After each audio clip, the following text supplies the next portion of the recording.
Tragedi Kanjuruhan yang terjadi pada 2 tahun silam masih menyisakan pilu yang mendalam bagi dunia sepak bola Indonesia. Pertandingan antara Arema dan Persebaya pada 1 Oktober 2022 berakhir tragis. Insiden yang terjadi di Stadion Kanjuruhan Malang diakibatkan oleh kelalaian aparat kepolisian dalam mengontrol kerusuhan penonton dengan menyemprotkan gas air mata, di mana tindakan tersebut tidak sesuai dengan regulasi FIFA.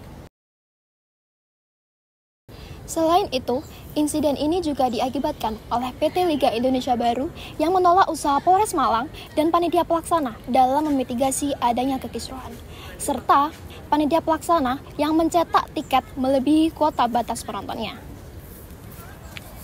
Negara gagal menjalankan kewajiban negara kepada warga negaranya untuk melindungi keselamatan dan kesejahteraan warga negara.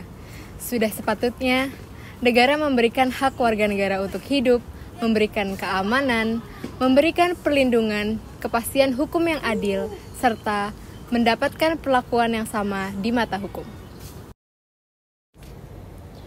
Bukan hanya negara saja yang bisa melakukan pelanggaran terhadap hak dan kewajiban warga negaranya, tetapi warga negara juga bisa melakukan pelanggaran terhadap hak dan kewajiban negara.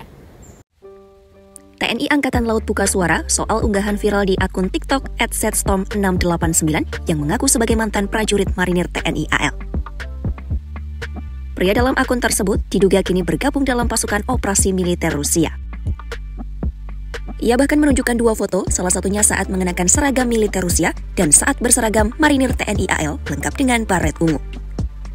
Menanggapi hal ini, Kepala Dinas Penerangan TNI AL Laksamana Pertama Imade Wirahadi membenarkan pria dalam unggahan itu memang pernah menjadi anggota marinir. Ia adalah Serda Satria Arta Kumbara, ex-personel dari Inspektorat Korps Marinir atau ITKORMAR. Kasus ini menjadi sorotan karena menyangkut keterlibatan ex-prajurit TNI dalam konflik bersenjata di negara asing.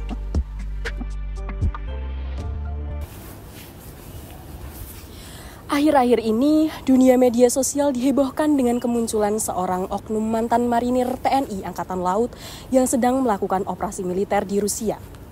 Oknum berinisial SAK memposting sebuah video mengenai dirinya di salah satu platform media sosial berisikan dirinya yang sedang menggunakan seragam militer negara Rusia. Seperti yang telah kita ketahui, saat ini negara Rusia sendiri tengah berkonflik dengan negara Ukraina. Tindakan yang dilakukan oleh oknum SAK tersebut menuai berbagai macam reaksi publik. Konsekuensi dari tindakannya tersebut dianggap sebagai tindakan desersi, yaitu tindakan meninggalkan tugas atau jabatan tanpa izin dan tanpa adanya niat kembali. Tindakan desersi ini dalam hukum militer dianggap sebagai sebuah kejahatan.